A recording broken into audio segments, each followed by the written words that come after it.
د طالبانو دفاع وزارت اخطار پاکستان ته او د امرالله صالح پیغور طالبانو ته.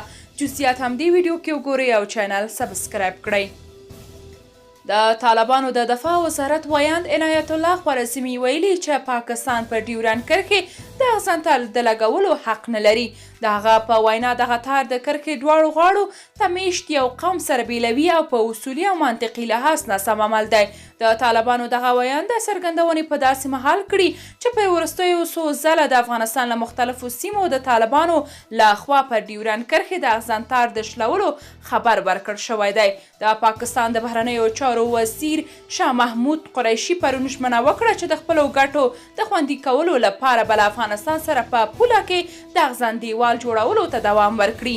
هغه په یو خبري غونډه کې وویل پاکستان له طالبانو سره خبرو ته دوام ورکوي چې د اغزن دیوال د تیرولو پر سر د دوو خواو ترمنځ نه پوهاوی له ډیپلوماتیکي لارې حل کړي. د افغانستان د بیواکه شوي ولسمشر لومړي مرستیال امرالله صالح بیا ویلي چې د پاکستان او طالبانو دغه ناندرۍ نمایشي او غولونکې ده څو په افغانستان کې د پاکستان د لاسپوڅې ادارې په اړه عامه ذهنیت غلط او وغولوي. تر دې وړاندې ملا یعقوب کندهار کې پاکستان ته ګواښ کړی و چې پر افغان خاوره د اغزنتال لګولو هڅه دې نه کوي. هغه همداراز طالب ځواکونو ته امر کړی و چې د پاکستان هر ډول کړنې ته عاجل غبرګون وښیي.